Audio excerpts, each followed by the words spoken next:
السلام علیکم ناظرین، آئیے ہم اسلاموفوبیا کے پارٹ 3 میں پہنچتے ہیں۔ ایک سوال کا جواب لیتے ہیں ہمارے مخلص دوست ایڈوکیٹ احسان اعظمی سے۔ سوال یہ ہے کہ یہ کہا جاتا ہے کہ اسلام ہندوستان میں تلوار کی زور پر پھیلا، اس کی جڑیں بہت کمزور ہیں، اور ساتھ میں یہ بھی بتائیے کہ قرآن میں دوسرے مذاہب کے تعلق سے یا دوسرے مذاہب کے عبادت گاہوں کے تعلق سے کیا کہا گیا ہے، اور اسلام کو بڑھانے کے لیے، فروغ کے لیے دوسرے عبادت گاہوں کے نقصان پہنچایا گیا، یہ بھی کہا جاتا ہے، اس کی کیا حقیقت ہے؟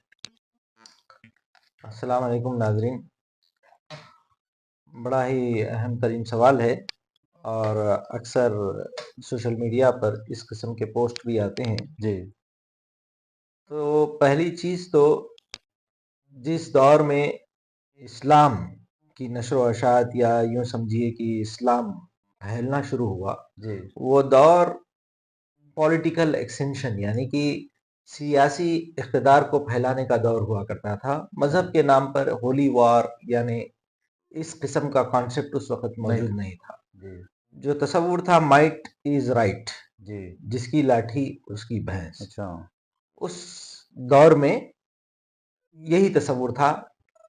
ایک ملک دوسرے ملک کو انویڈ کرتا، اپنی طاقت کی بنیاد پر جی اقتدار حاصل کر لیتا تھا، جی ریاستیں حاصل کر لیتا تھا، تو اس میں مذہب کا کوئی زیادہ دخل نہیں ہوا کرتا تھا، جی پہلی چیز۔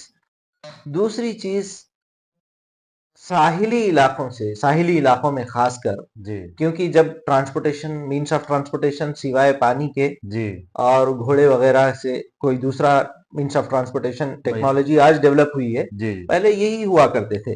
اس میں سمندر کے ذریعے سے تاجر آیا کرتے تھے، جی بالخصوص کیرلا اور دوسری جگہ میں۔ اچھا وہاں پہ آج بھی پیرومل چرین مسجد بھی جو ہے سو اس دور کی قائم ہے۔ اچھا بڑے امن و سکون کے ساتھ لوگوں نے آیا یہاں پر، اسلام کو اپنے عمل کے ذریعے منتقل کیا، جی تہذیب کے ذریعے منتقل کیا، ایسی کوئی بات نہیں تھی۔ جی جی اس کی کیا وجہ تھی کہ جو صوفی قسم کے جو لوگ ہوا کرتے تھے، جی ان کے اندر خدمت خلق کا جذبہ زیادہ تھا، اچھا اور اسی طریقے سے وہاں کی زمین جو ہے زرخیز ہونے کی وجہ سے زیادہ تر لوگ وہاں پر جا کے بسے اور اپنے اچھا تہذیب کو منتقل کیا، اور لوگوں نے اسے، قبول اور کیا۔ اس وقت اتنا ایکسٹریمزم نہیں تھا مذہب مذہب بدلنے کے کو لے کر، اتنا جی ایکسٹریمزم نہیں تھا۔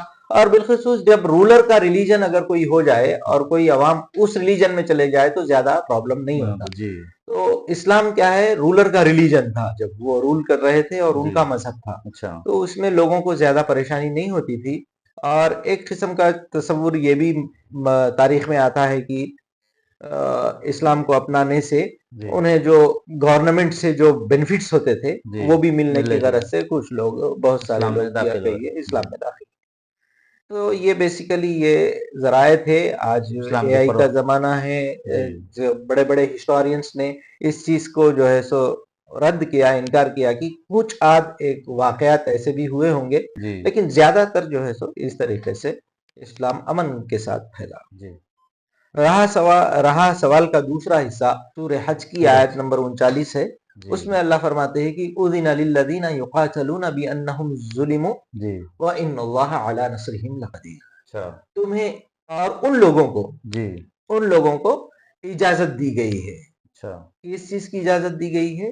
جنگ کی کہیے یا پھر فائٹ بیک، ڈیفنس میں، ڈیفنس کے لیے کیونکہ اس کی وجہ بھی اللہ فرماتے ہیں کہ ان پر ظلم ہوا ہے، یعنی اللہ تعالیٰ اجازت بھی دے رہا ہے اور جی ساتھ میں اپنی مدد کی بھی جو ہے بات کہہ رہا ہے۔ جی پھر یہ قصور بھی گنوا رہا ہے اللہ تعالیٰ، الذین اخرجوا من دیارہم بغیر حق الا ان یقولوا جی ربنا اللہ، جی وہ لوگ اپنے مکانوں سے نکالے گئے، اچھا پورے وجوہات بیان کر رہا ہے بیان اللہ کر رہا تعالیٰ، جی وہ اپنے مکانات سے نکالے گئے، جی اور صرف اس بنیاد پر کہ وہ کہتے تھے کہ ہمارا پالنہار، ہمارا خالق، ہمارا مالک ایک اللہ ہے۔ تو ظلم کے ڈیفنس میں جو ہے وہ ظلم کی جی لڑ رہے تھے۔ تو میں آپ کو روکنا چاہوں گا جی کیونکہ مجھے ایک شعر یاد آ رہا ہے اسی موضوع پر جی جی کہ ہمیں تو صبر کا ہی اہتمام لازم ہے، جی ہمیں تو صبر کا ہی اہتمام لازم ہے، جی بالکل اگر ہو ظلم تو پھر انتقام لازم ہے۔ بالکل تو آگے بالکل بتائیے بالکل بات۔ جی جی، بہت اچھے۔ تو یہاں پہ اللہ تعالیٰ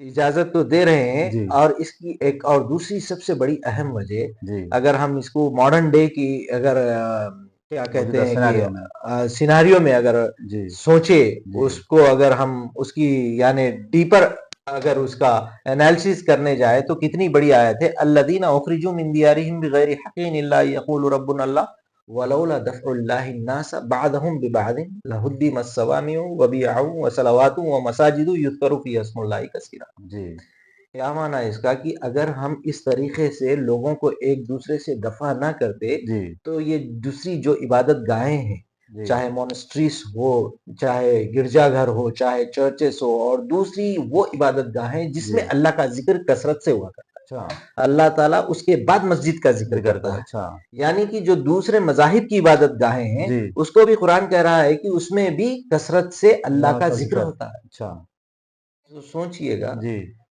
اور یہ اگر ہم اجازت نہ دیتے تو یہ جی عبادت گاہیں مسمار کی جاتی. جی جی تو کتنا احترام اللہ تعالیٰ نے دوسروں دوسرے کی مذہب عبادت گاہوں کو اپنے کتاب میں جی درج کرایا، جو تا قیامت تک پڑھی جانے والی ہے.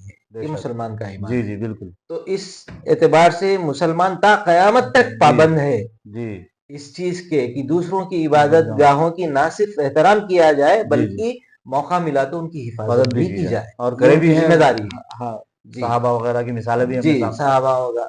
جی اور ہر دور میں کچھ جی ایکسٹریمسٹ ہوا کرتے تھے. ہیں ہو جی سکتا ہے مسلمان رولرز میں کچھ لوگوں نے مندر توڑے ہوں گے. جی جی تاریخ کا اگر کوئی مطالعہ کر کے شاید کوئی ہاں. اس نتیجے پر پہنچے اور کہے، جی لیکن اس کا قرآن سے کوئی تعلق تعلق نہیں، نہیں. اسلام سے کوئی تعلق نہیں. ایک انفرادی عمل کو آپ یہ کہہ کر اسلام سے جوڑنا اسلام بالکل سے غلط جوڑنا بات. یہ جی بڑی زیادتی ہے، جی یہ میرا کہنا ہے. جی جی بہت شکریہ جزاک اللہ خیر. جناب احسان عظمی صاحب.